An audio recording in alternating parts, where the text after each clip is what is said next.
best in music and talk shows. Go to www.gsradionj.com and check out the best internet station in the world. You're listening to GS Radio Internet Radio Station powered by GMG LLC. In the beginning there was Jack, and Jack had a groove.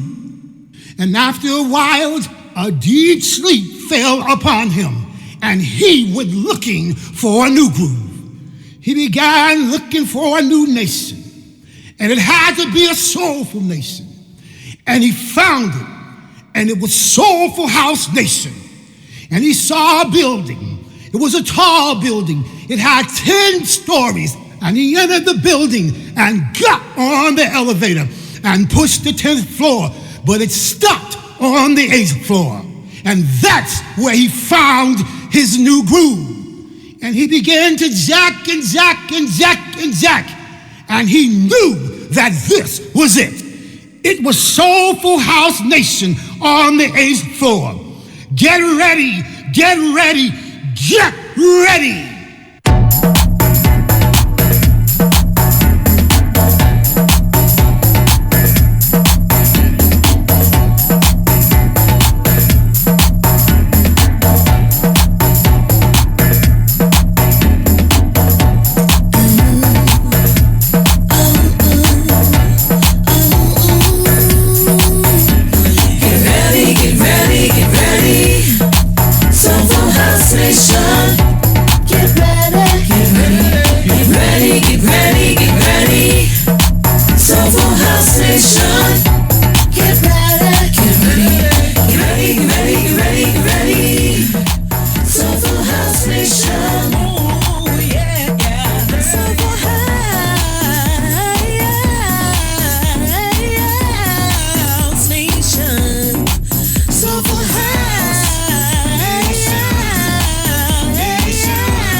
LaReina, it's LaReina in the room, baby. LaReina, ¿cómo estás, señora? Bien, ¿y tú? Oh, bien, bien. Well, anyway, we got a lot of good stuff today. And as usual, we're going to just do your recap, just go back and check out last week's conversation. LaReina and I had a nice conversation last week. That was all right. Wow. Then, what we're going to do, we're going to play the number one song according to Track Source in the Soulful House category. And that continues to be Sonny Chiba and Lucid Conversation. It's called No More Illusions. And, hey, this is like 4 weeks in a row. This is like very, very, very unusual, very unheard of, etc. So that's all right. Then we got some updates, and LaReina is going to tell us about her weekend. Then we're going to play our old school song of the day, and of the week, I should say. And then after that, we're going to have our interview. Our interview is with Paul, DJ and producer Paul Scott. And after that, we're going to close that out, and we're going to go into Shazam Free Zone and play nothing but brand new music. So, Cha, Before I get started, I always want to give King T Finesse and Ariel Shante a big shout out for our theme song, but also to posthumously Chuck Roberts for doing our vocal drop. So, Posthumously. yeah, so for the 4th week in a row, let's play our number 1 song according to Track Source and the Soulful House category. Don't forget, you can find us on, of course, Facebook. We're on YouTube. We're on Vimeo. We're on the website. We're on Twitch and X. No, X and Twitter. No, Twitch. X. Twitch. Yes. Soon to be on Spotify. On what? What is that? Spotify. I5? Spotify. Oh, Spotify. Oh, yeah. What'll happen is after the show is done, it'll show up on Spotify too. So it's kind of a little bit all over the place. So Chuck. We're everywhere, baby. Yeah. With a little bit of help from Chuck, we want to play the number 1 song, corner Track Source in the Soulful House category. So Chuck, would you do what Shout you out do? to Chuck. Of course, we're going to play a little bit.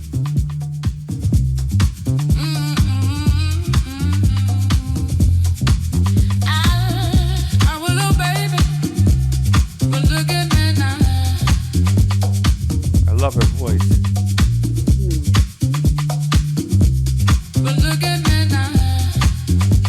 I'm loving Tiffany Jenkins.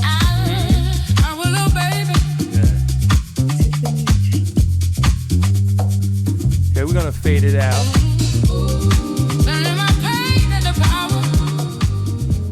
Yeah, I love that. I love her voice. Her voice is kind of sultry. You know, had a very sultry voice to me from back in the day, but not back in the day, but back in the day. 80s? Okay, you're very, very, yes, in the 80s. Who could I possibly be talking about? Okay, I'm gonna give you a hint. I'm just good for the year. I'm gonna give you a hint. Okay. It was a lady. It still is a lady. She still is a lady. Okay, sultry voice. Sultry voice, 80s. I'm gonna give you another hint. Okay, settled in England originally, and parents was somebody's from Nigeria. Okay. American Boy. Huh? You'll be my American boy. Okay, keep going. I'm gonna give you another hint. Dang. Yeah, she was absolutely not that gorgeous. All right. In the 80s? Okay, Sultry. in the 80s. And she was making it pop when Billie Jean was out, Shania Twain, Bruce Springsteen, Prince. Who else was big back then? Fine Young Cannibals, New Order. Who else was big back then? Dang, Dan. Okay. Let's see, I could keep going. Madonna was very, very big back then. Sultry And voice. then also, too, Midnight Star was very big back then. Oh, snap. Okay, stop, Okay, I'm going to Dan. give you a hint. Hold up. I'm going to give you one more hint. First letter of the name starts Somebody, help with me. Okay, it's not somebody. That's an S, but not somebody.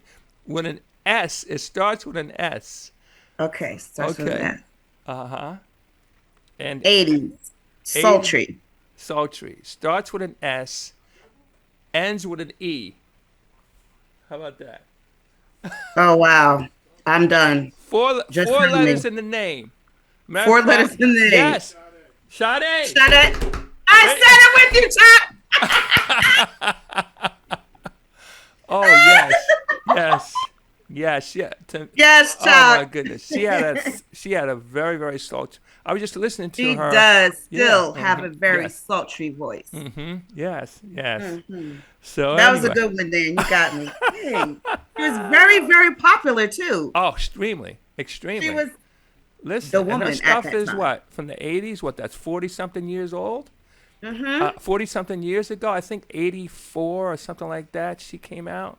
And Yeah. forget about it. Yeah. I'm still, matter of fact, I was just happening to listen to some of her stuff like a couple days back, So I was too. Go yeah, figure. Oh my Yeah. goodness. Shout out to Sade. Yes, that's right. So let's do some updates. I'm gonna give you some new music to check for. And then I want to talk about some events, and that's when going to want you to jump in.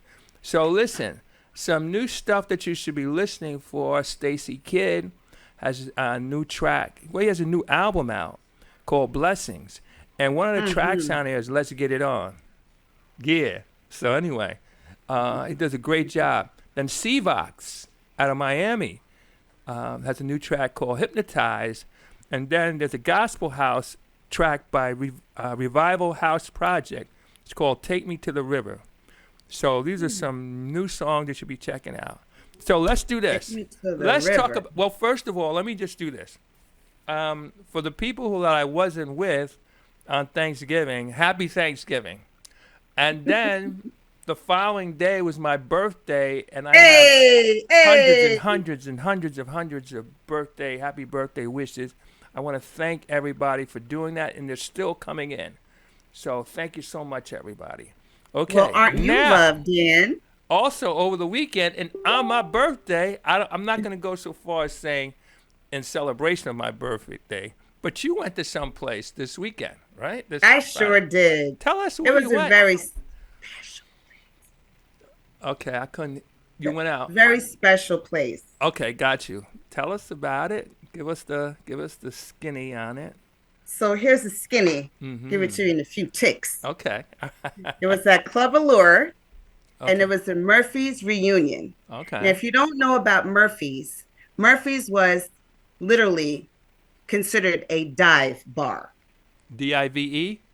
Yes, Okay. dive bar, like a dive bar. Okay. Uh-huh. But the music was always amazing, and the vibe was always, you could feel the vibe. It was just love.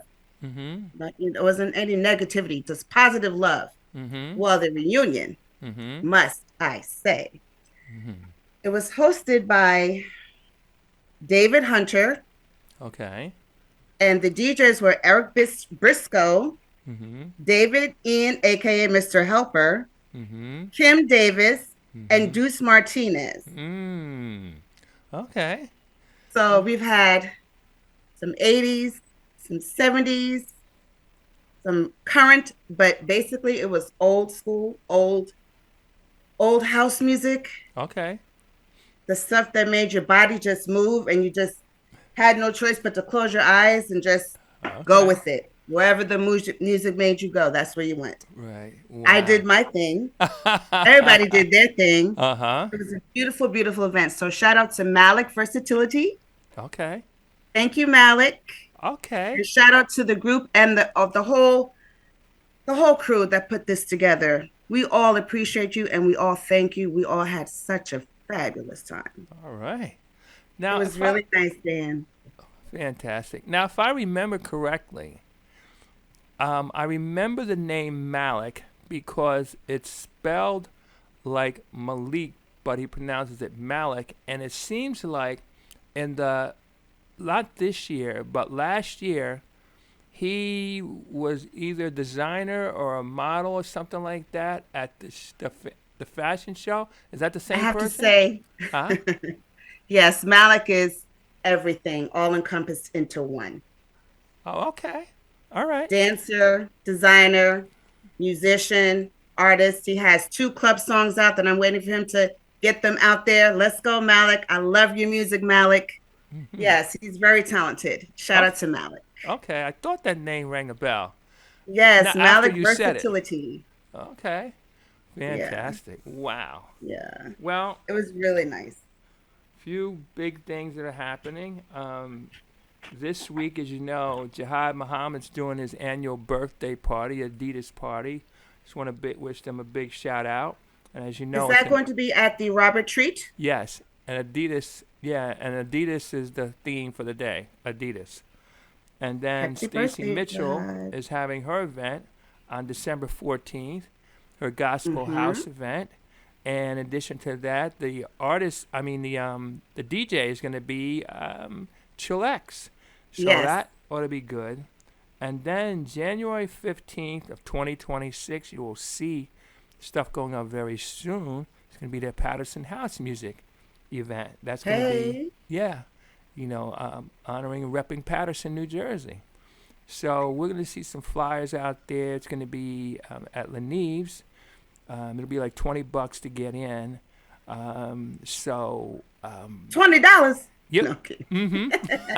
That's right. If you want, we can charge more, I should say, because actually they pull me in. So I'm kind of like not really necessarily the owner of the event, but, they kind of pull me in. So I'm one of the people on the table. So it's just kind of. So you're in there. I'm in there. Like I'm in swimwear. there. So I'm super excited about it because, Awesome. there's long been a history of house music connected to Patterson. But we really don't see Patterson having events like that. And all that's go over about to to Essex change. County, Union County, and Hudson County, to really, really participate in it. In addition to that, we have dope DJs.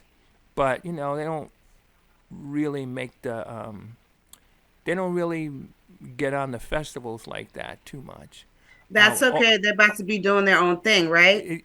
Well, yeah. So, the only one that I've seen consistently get on is DJ Antonio, who's from Patterson. So, shout out and blessings to him. But we're gonna put some more Patterson cats on the map. So say it. Yeah. So we're super excited. Say it loud. Hey, woo! We're gonna put some Patterson house music and Patterson DJs on the house music map.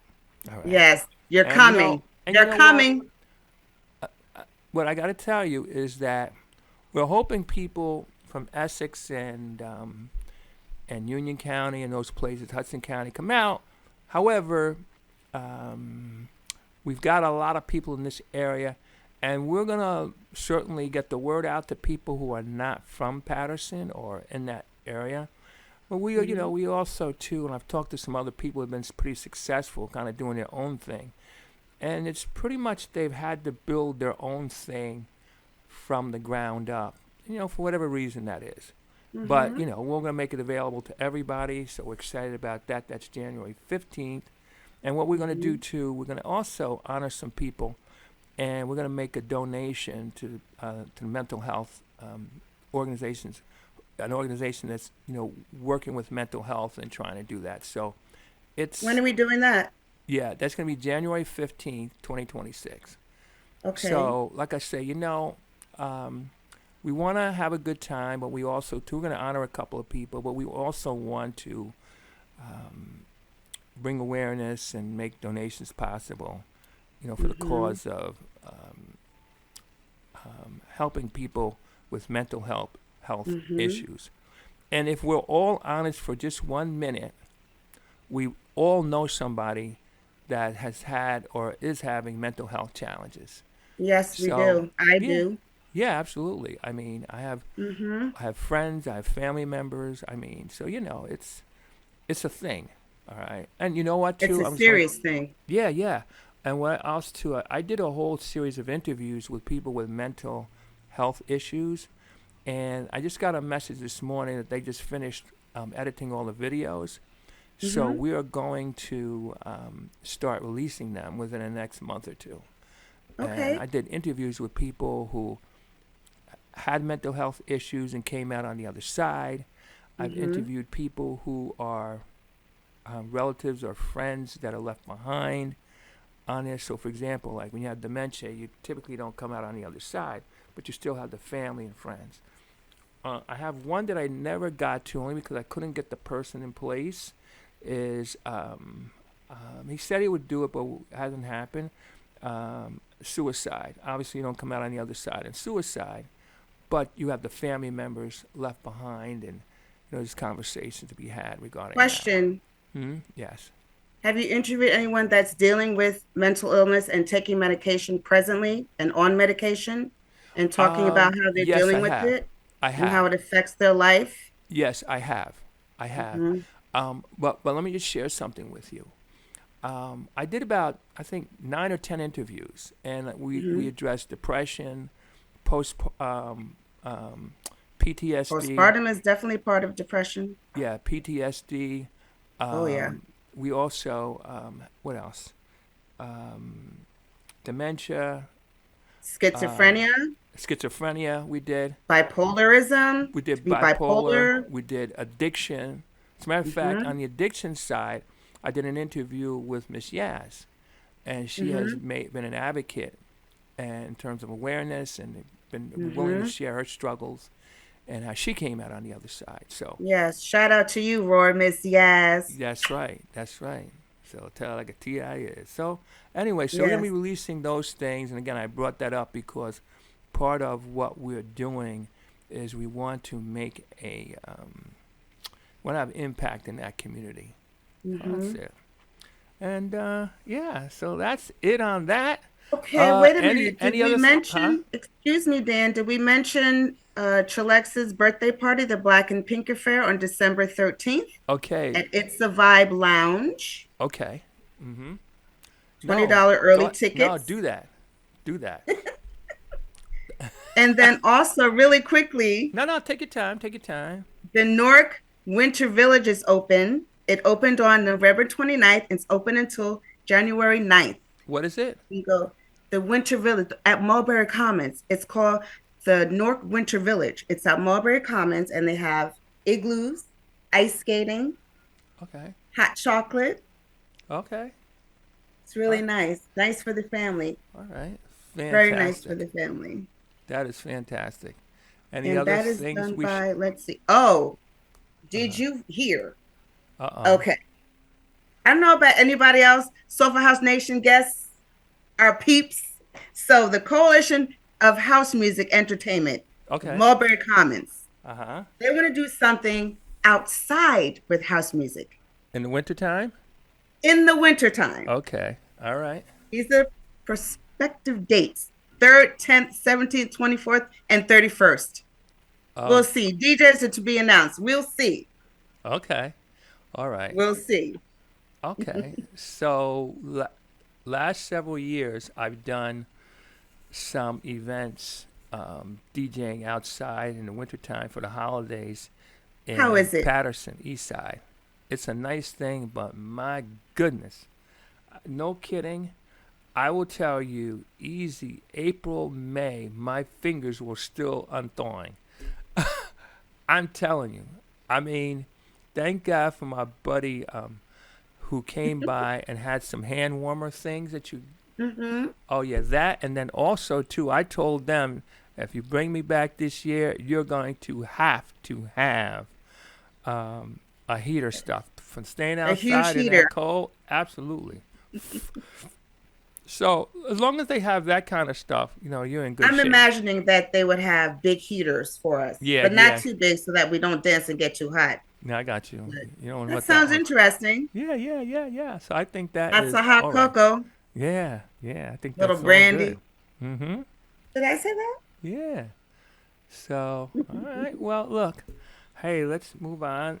So, Chuck, you want to run the interview? Okay. All right. So we have DJ and producer Paul Scott coming up. All right, and it's going to be pretty interesting. For those of you who don't know, Paul Scott was pretty big back in the day, and he's doing new stuff now.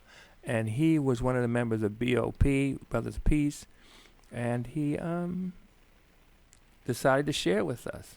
Thank you, Marcus, for that. So. Thank you, Marcus. Yes, for that. All righty. Yep. I want to hear one of his songs. Don't have that in the mix. Sorry. Okay. All right. Yeah, let's go. Get ready, get ready, get ready. Ladies and gentlemen, I am DJ Dan, Soulful House Nation. I'm coming to you live from the 8th floor. I am the unusual suspect.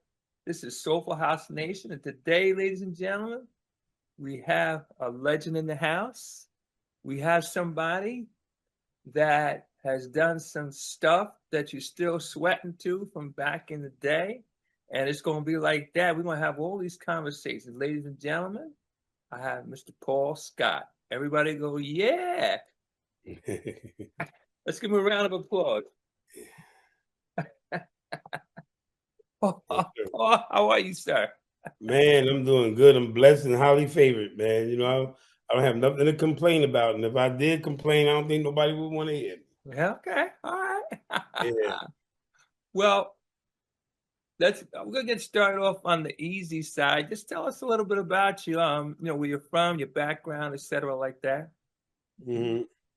Just a little poor boy born in the city of Newark, New Jersey. Okay. You know, somewhere around Central Avenue between 7th and 8th. Okay. You know, went to the school right across the street. It was A Street School at one time, but then they turned it, against civil rights. They picked up Martin Luther King. It became Martin Luther King Elementary. And today, now, it's some other, they took Martin Luther King name off of it, which I'm not too happy about, but, it is what it is. I started out as a young kid. My parents knew that I loved music because I would beat up all the pots and pans and tear all the bristles off the broom thinking it's a guitar. And so they got sick of me doing that. So they started buying me musical instruments like as a kid. So I got a drum set. I beat that down. Okay. I got a guitar. I plucked all the strings off of that. Okay. And I got a little organ. I beat that up. It wasn't until I, got a little older to understand that I needed to take care of my instruments. So, that's basically where I started, just having a deep love for music. Okay. So would you say that your parents were some of your early influences, or any other people were early influences with you? Yeah, not only my parents, people in the neighborhood, Okay. it was a guy, his name was Booby. He lived on Booby. He lived on A Street. He was a bass player. And I used to hang out at his window when they were band practice, and I was sitting at window, man, for like an hour or so, just watching them band practice. And then one time, a barber that's still in the neighborhood. He's on A Street, and I think that's 12th Avenue, A Street and 12th Avenue. His name is Bomber. One time he got on, they have the trailers as a stage. They open the side of the trailer up, and he's up there doing his best Jimi Hendrix, impression, and that impressed me. And then I think somewhere around the age of, I'll say about 6 or 7, it was a group that lived around the corner that was kind of like a makeshift of the Jackson 5. Oh, okay. And that's the first band I ever played with. I played bass with them. We did one major show at West Kenny School. West Kenny. I played Dancing Machine on the bass, and Okay. so I'm sitting on the stage, and they said, the amp is like this high, and I'm like this little guy sitting in the chair with the bass. They said, test it out, test it out. So I played Skin Tight. Do do do. Okay. And the crowd just from that moment on, I knew what I was going to be doing for the rest of my life. Oh, okay. Yeah. Now, how about this? At one point, you were DJing, correct? Yeah, but DJ came years later. It came, it came right at the end of elementary, 8th grade, in the 9th grade. Okay. Yeah. Yeah, well, still that's relatively young. Well, let me ask you this then. What made you, like, instead of just, most people just listen to the music or maybe they'll dance, but what made you decide to DJ and produce instead of just listen? Well, before producing as a DJ, I played in bands. Okay. I played so when I got a little older and I moved from Central Avenue on the 7th Street between Springfield and 13th, me and my two brothers, we had this little band. It was, the singing wasn't all that great, but the music was, according to my knowledge, it was so. And I played with them, and we did a show at Weekway High School, a talent show. The end of the talent show, they let us come on, and we like really tanked the place out. But then a friend of mine's group was playing at the same time, which is the band that I actually joined in later and just discovered the Chitlin circuit in Newark with. It was called the Evil Band, and then they turned into Impulse, and then we just just was working the tri-state Chitlin circuit. But from then, when I got in high school, I started clowning around with my friend Keith Shepard. Keith Shepard and my next door neighbor Dave Koontz. We would push two component sets together and try to blend records. And we actually pushed those two components. We had two component sets. I had a custom amp head, and we had maybe some like Shure speakers, PA speakers, and we DJ'd at the Boys Club. That was like one of my first memories of actually like DJing. So from there, that's when my DJing career, really got started. Got started then. From there I went to Jim and Leisure Disco, Herb Harrison, Terrence Home at the IY01 12th band, and I really learned the technicalities of DJing. Stefan Johnson and Herb Harris was really instrumental in teaching me about being a technical DJ. Oh, interesting. Because when you are younger and you develop the interest in the beginning, nothing has to match. You just need to be able to play, Right. I remember when I started, I don't even call it DJing. I had like one turntable was one brand, another was another one, and then back in the day they had the ones that could have the multiple records on it. Anyway, well, you know them. Anything you can play. Speaking of that, at one point I moved to play with this guy named Zach and my best friend Babyface, who I wrote a song with later on we'll talk about. And he had a coffin with two turntables in it, but they had no pitch controls. So when I was with Jim and Leisure, they taught us how to time the beats per minute per song. So I knew that once I got with Zach, that's kind of like after Jim and Leisure. When I got with Zach, I knew which records was in the beat range, so I can play them and use my finger to speed them up or slow them down to make them, to make the beats match. Interesting. Now, how long have you been DJing and producing? How long timelines? Man, we talking 80, more like 79. Oh, wow. 79. All right. 79, but I think 79 was the year we're going back to, when I got started. 79 was when I started. I think in 78, 79, because by the time I got to Jim and Leisure, that was more professional. All the equipment at that time I was playing on professional equipment and playing before dancing people. Like I don't know if you remember the Cornet Ballroom up on Springfield Avenue, right next to the Urban Bus Terminal Center. That's like 2,000, 1,500, 2,000 kids. Wow. And we got a chance to for a good half an hour, 40 minutes to play for them. So so it depends on where you want to market. If you want to market as far as dancing crowds, it would be with the Jim and Leisure. And that had to be somewhere around between 78, 79, somewhere around. Interesting. All right. And now, how about this? Like, who were some of your early influences when you talk about DJing, you talk about producing? Who were some of the original people that you were saying, "Ooh, well, I'm feeling this," or maybe trying to emulate or whatever? Who were some of your early influences? Well, as far as DJing, I got to go back to the Jim and Leisure, Herb Harris, Stefan Johnson. Stefan played at Charades, and he played at Club 88.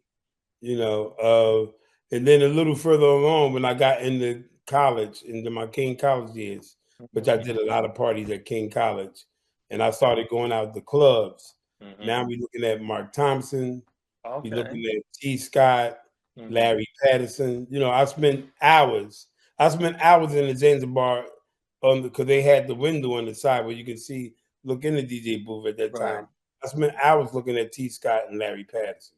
You know, and Mark Thompson. One time I looked at Mark Thompson so long, he took the headphone and said, "Yo, you want this, man? You want this, man? You ain't gonna stay at me all night." But you know, Kelly Willoughby too of Club Sensations. I used to watch him as well. So those are some of my really early influences. You know, of DJ. Now, how about Production comes a little bit after that, so I like to kind of like keep them a little separate. You know, I'm sorry. What came after that? Production. Oh, production. Yeah. It comes a little after those days, you know. Yeah. Now, how about this? You started before house music. Probably it was called club music or whatever, and prior to that, disco music. I mean, how did you get into house music? Well, there's a little argument that goes on. Okay. A little debate that goes on. And I kind of like throw myself in as being one of the first, not officially, but having one of the first house records. You know, a record that kind of like embodied the house music feeling. Okay. Which was Off the Wall, which I was explaining earlier. That was done with Ace Mungin, who y'all previously did. Yeah. Matter of fact, we did an interview with him. Yeah. So I think it was 1984, 84, 85. We did Off the Wall. It had the 808 drum machine with the claps ringing. They had the James Brown sample. Hey. It had samples in it. And of course, me playing piano and, you know, and Boy Jarvis at that time, you know, my biggest influence was Boy Jarvis.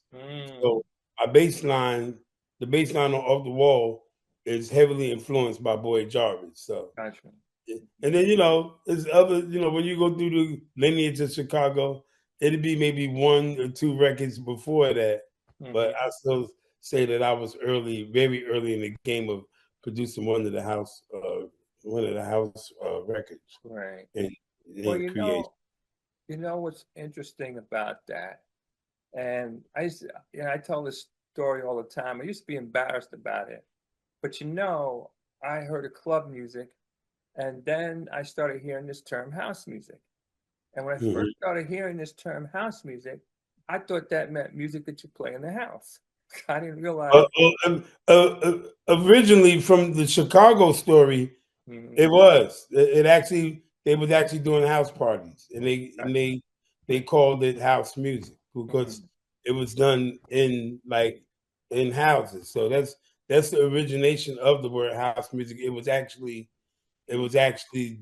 played in the house. Them messing around, tinkering with their drum machines and little bass line, and then they coined the term house. So you're really on it. The term house music starts in Chicago. Right. We called it, like you said, club music. We called it club music or underground. Right. But so the term house music comes from Chicago. You know what's crazy about that, and what I will say, it will kind of lead me into my next question.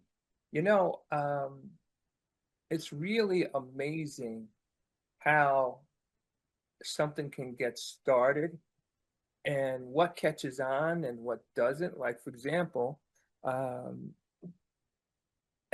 like if you look, let's say at one point there was no hip hop, and then boom, there was hip hop. At one point there was no house music, and then boom, there was house music. Then there was house music. And it's like, it's really amazing how this thing that somebody thought of or somebody bumped into, whatever, started blowing up and became a worldwide phenomenon. And it's still going today. So it's pretty interesting. So here's my question to you. All right. As a person who's into it or has made music along these lines, where do you see house music headed? That's a tough question because I come through all the phases, eras and phases of it. Mm-hmm. And if it can get to anywhere where it used to be, that'd be great. Because right now, based on the eras and the time frame that I've been into it, it seemed like it's at the total bottom right now.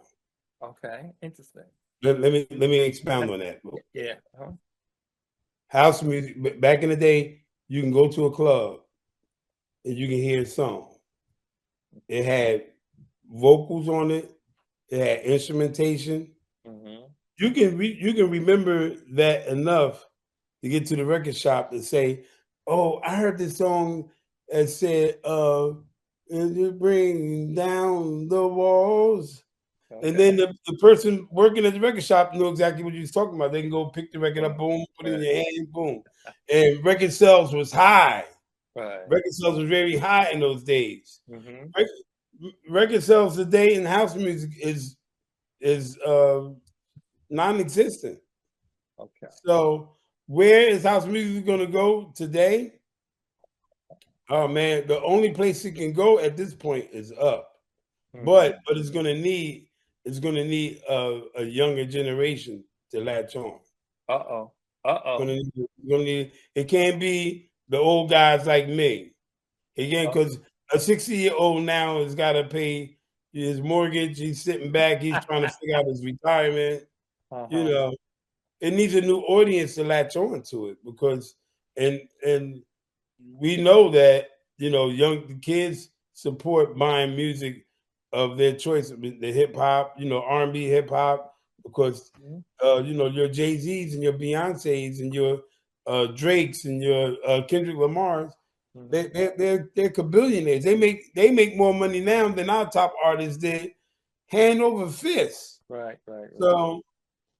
So in order for house music to get there, it's going to have to generate a new artist. And I don't know. I can't even tell you if the former house music that we love, because I'm looking at your banner, Soulful House Nation. I can't even tell you if that genre of house is ever going to come back because you've seen the metamorphosis of it with with the pop dance, with your David Guetta's and different folks of that nature. That has made some money, but it still haven't fully brought it back. So I just don't. I just see that it's more house music is a more novelty right now. I mean, in the form that we love, soulful house music. Right. It's not hitting anybody's charts. No artist is being birthed out of it. Back in the day, we had let's see, Fonda Ray. We had Sandy B. We had Barbara Tucker. We had Robin S. Crystal Waters. Those days are very long going of producing a record that's going to hit at the mag. I mean, I just watched Crystal Waters interview, and she was talking about the makings of Gypsy Woman, and that record won a Grammy. Yeah, that's what Gypsy Woman won the Grammy. Yeah.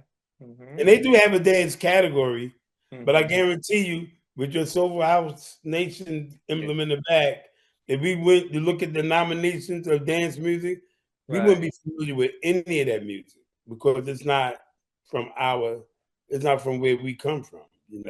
It's a whole metamorphic different thing.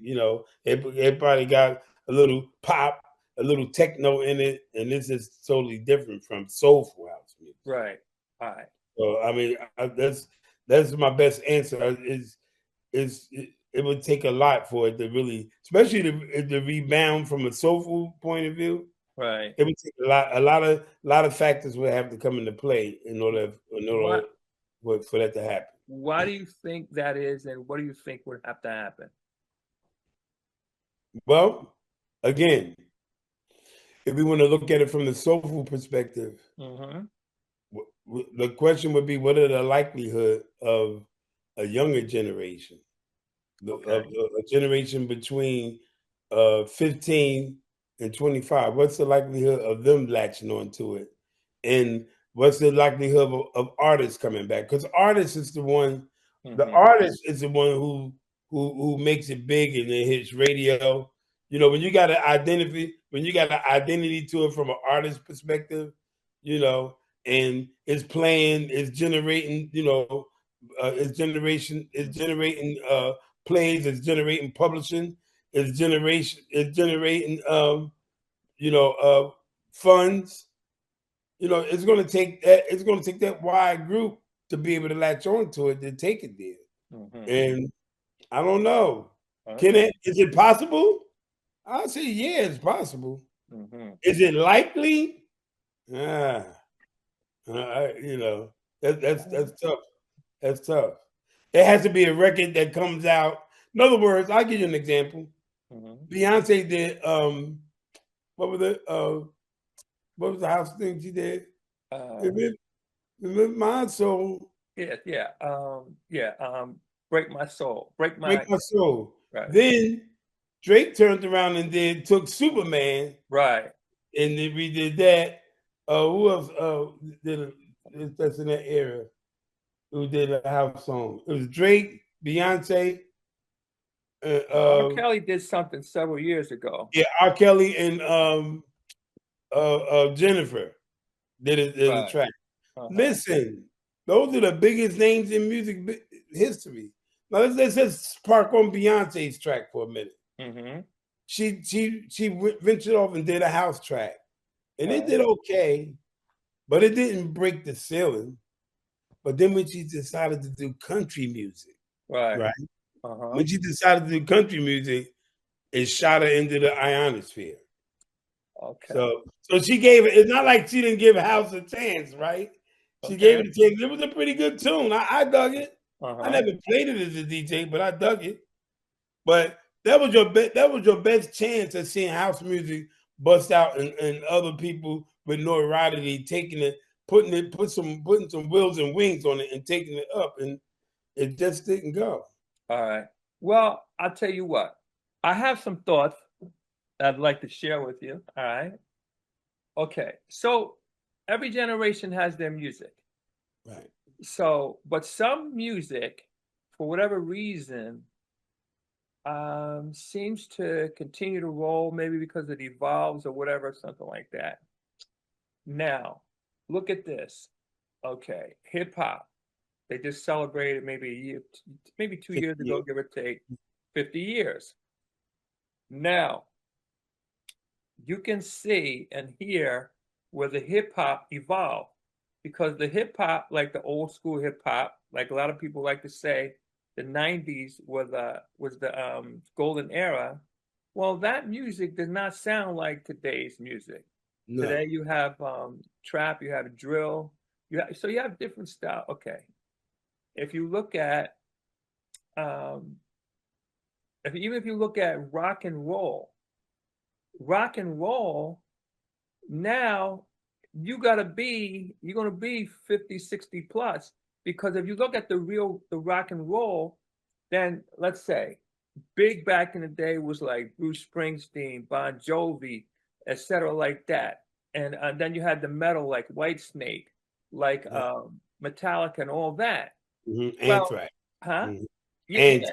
So you if you watch, you will see that stuff kind of kept going. But again, you know, if Bruce Springsteen's announced he's going to do an event, then fine, it's big, but you're going to see mostly gray hairs. Right. Now, with the house, our style of house, it's mostly, at least in the United States, gray hairs. All right. Now, again, let's go back to, you got cats like, you have just a DJ who I mentioned earlier, younger guy. You got DJ Amir, Okay. Amir's killing it, man. I give him know. Yeah. props. He's killing it. Yes. Yes. You have Pope. So there are some people here and there. The issue is, can they attract people in their age range? So yeah, I don't know if you know Charles Dixon. Charles Dixon used to be on BLS. He's on Sirius Radio now. He's long said to me, the only shot you have to reviving it is you got to bring younger people in, but you got to get, like you said, you got to get the artists. You get the younger artists doing it. Now, but now watch this. So if you look at Beyonce, for example, she did country thing, but she did a whole country album. So you had a selection. She just did one house cut, and the whole world was supposed to ride off that. And plus, she got a lot of hate behind that. It's like when she did this. Now, now follow me on this just for 1 minute. Now, if Beyonce, Drake did one track, R. Kelly did one track, imagine if they were to dedicate an album to it, okay? And then second thing is, imagine what would happen if people started recruiting younger artists to sing some of these tracks. And if you look, they'll sing R&B. I'm talking about on the black and brown side, they'll sing R&B, but they don't really they'll do hip hop, but they don't really gravitate towards doing house. So I'm gonna give you a magic wand for a minute, okay?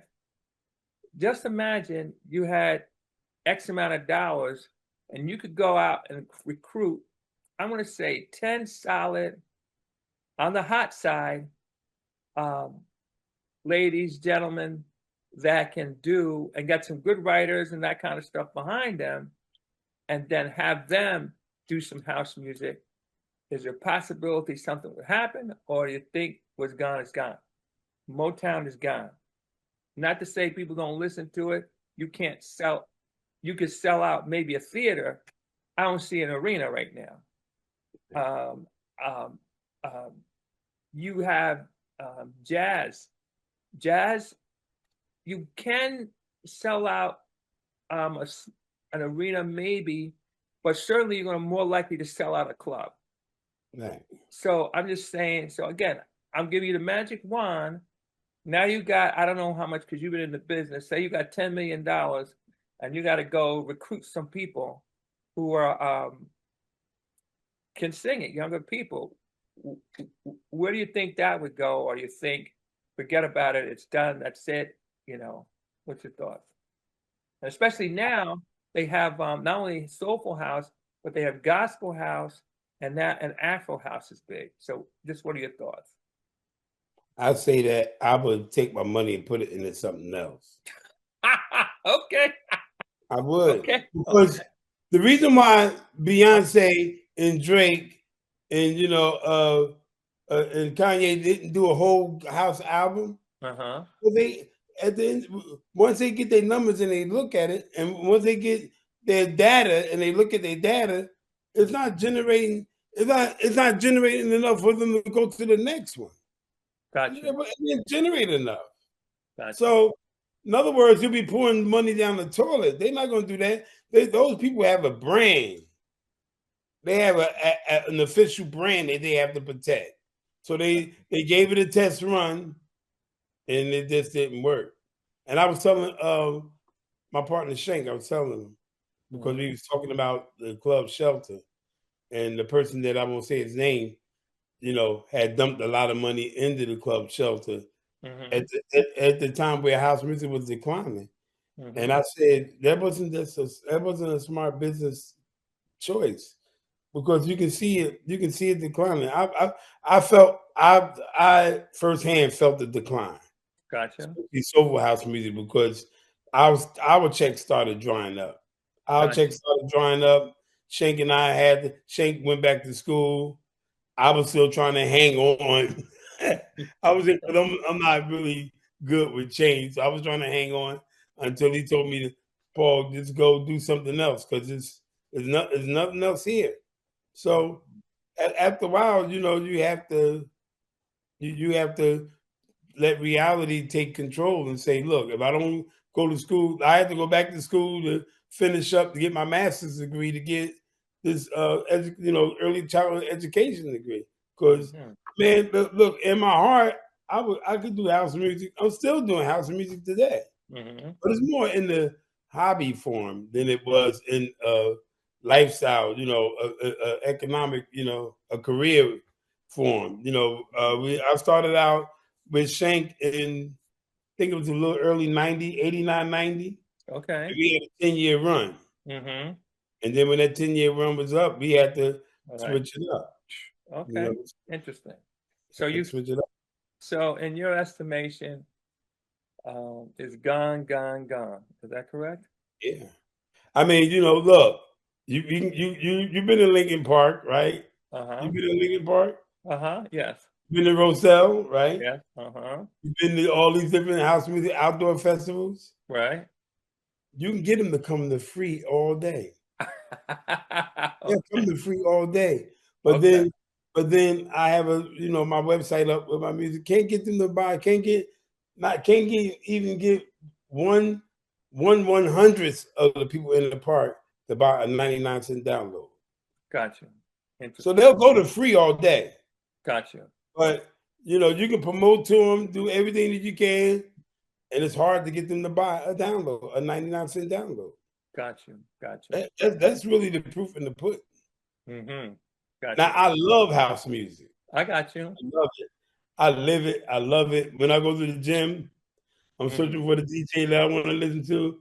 I'm putting it on. I listen to Mark Ravenhill from London. Omar Abdallah is on my playlist a lot. DJ Punch is on my playlist a lot. Hippie Terrell is on my playlist some. Naeem Johnson is all. So I still love and live house music today. Okay. Now, I wish we were back in the days where I could do this full time. If I would have never left it if the checks wouldn't have stopped coming. I would have never left it. I'm telling you. Gotcha. But it is what it is. Okay. All right. Interesting.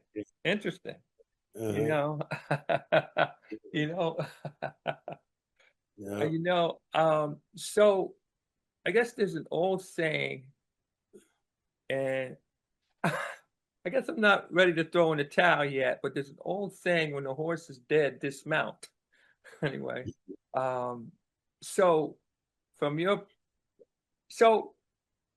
I guess then from your perspective, it's just right now, unless something happens tremendously, this is a novelty thing, or it's just a niche thing, and that's it. And listen, I can play you some stuff that I recently did. I'm still doing it. Okay. Because I'll never leave it. I just know that I can't make a lifestyle off of it. Got you. I have to get up at 6, quarter to 7 in the morning to get to that preschool child. I have to get there, So and then when I come home and when I get a little time on the weekend, I go over to my little thing over there, and I have ideas. I'm still making house music. I'm still doing it. Okay, well, let me ask you a question. Okay, so then why can Louis Vega make it? Why can't DJ Spen make it in that business? I mean, I don't know their pocketbooks or anything like that, but they don't seem to be letting up in terms of putting out music, but also too, they travel. And I guess those are some of the things where it still is, but yeah, so what are your thoughts on that? Why can some of those guys, Kenny Dope, David Morales, why can some of these go? So like they figured out something, Tommy Davis, it seemed like they figured out something. What's your sense of that? I think from that aspect, it's more of the DJing and the travel more than it is the releases. Yeah. And then those names are still big in the industry. They might, get a nice little check for doing a remix here and there, But mainly, I I mean, I'm guesstimating a bit here, but I think their main source of income comes from, traveling and DJing, the DJ gigs. They still big name, top notch DJs all around the world. Right. You know? It's not, and that box is real small. Gotcha. People who's getting checks like that, it's real small. People who can go and demand, 20,000, $30,000 for a set. That's a very small box, Gotcha. and I could be wrong, but I'll say that most of their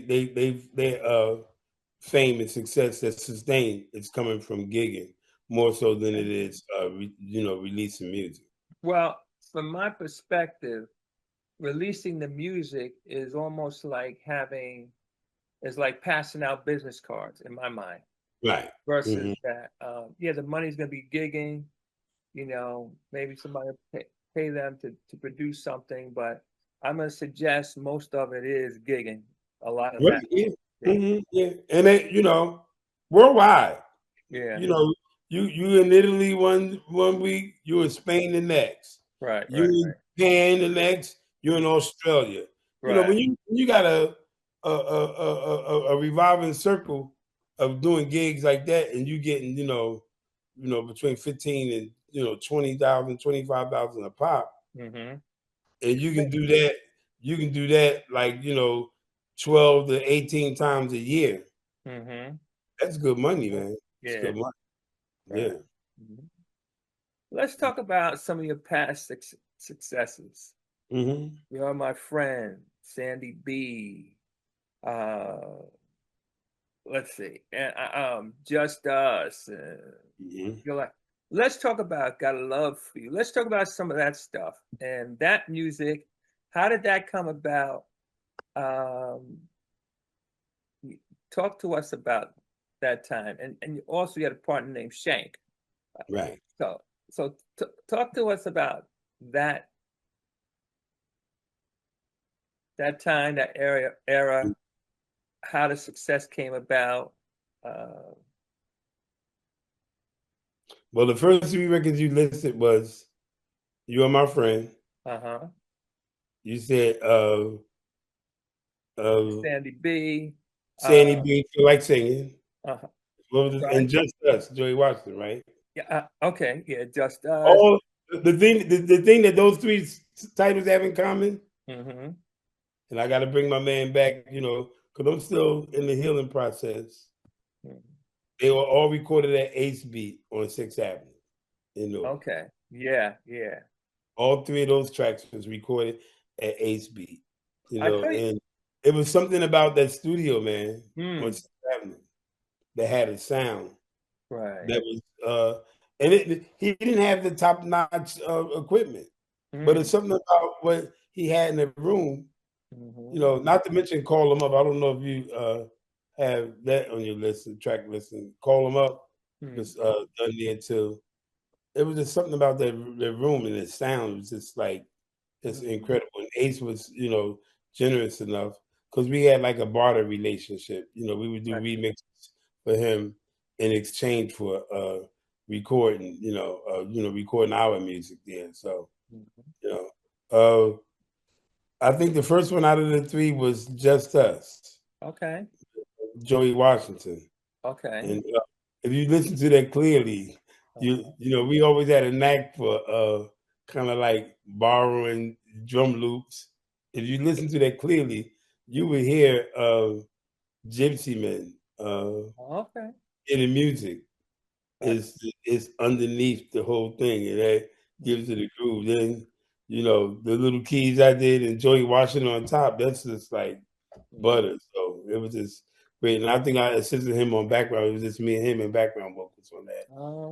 Great tune, Joey is a little, out of it right now. So we request some prayers for Joey Washington. Get, back up on his feet. Nothing too serious, but he's just, having a couple of challenges lately.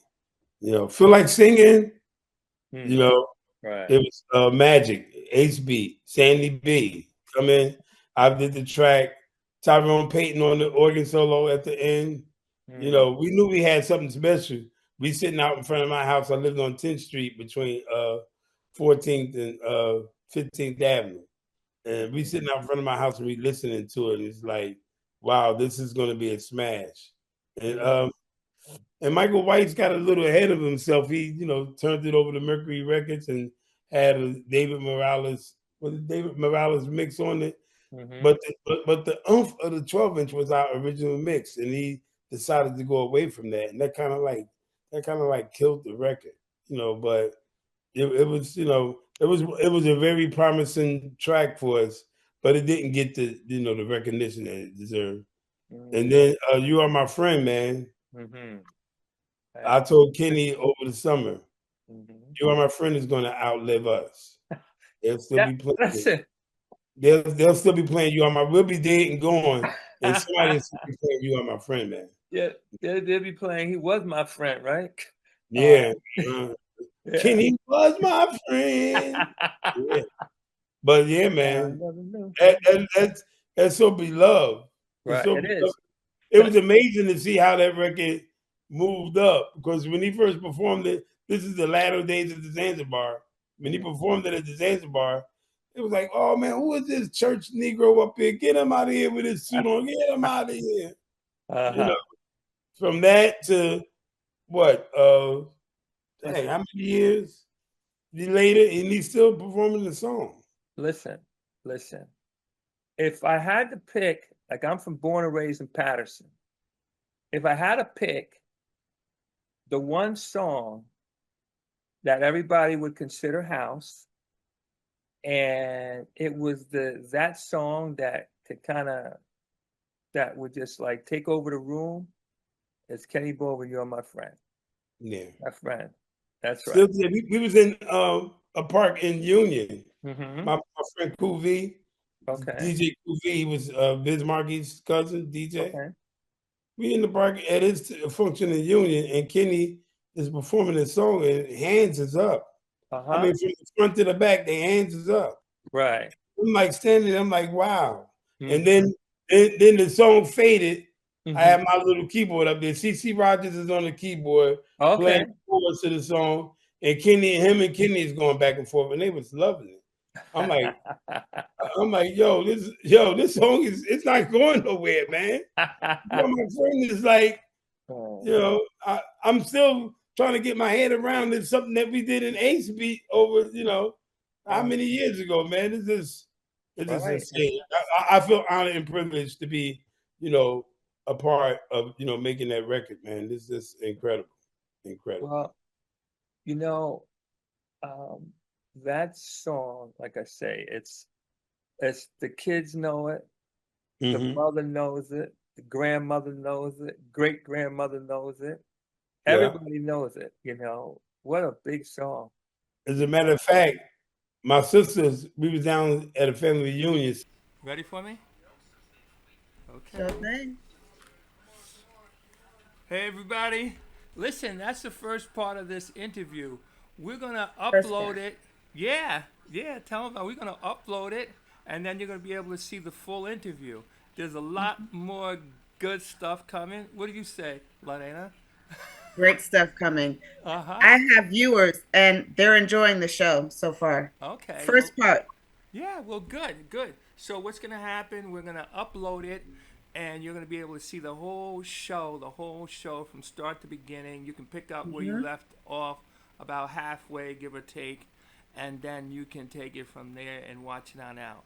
All right, ladies and gentlemen, DJ Dan, Soulful House Nation, coming to you live from the 8th floor. And what's your name, young lady? LaReina. Okay, well, we're going to go to the Shazam Free Zone. We're going to play nothing but brand new music. Nothing but brand new music. So just so you know, in the Shazam Free Zone, the reason it's called a Shazam Free Zone is because you don't have to Shazam it to find out what it is. I'm going to play it and say it. And, you know, it's just amazing. I've been doing the Shazam Free Zone for several years now. And a lot of times I hear songs that I played here first, and then I start to hear them out. But you know, the way this really works is that For brand new music, for the most part, there are certain people that have to play it, and then everybody goes, oh yeah, that's right. So Right.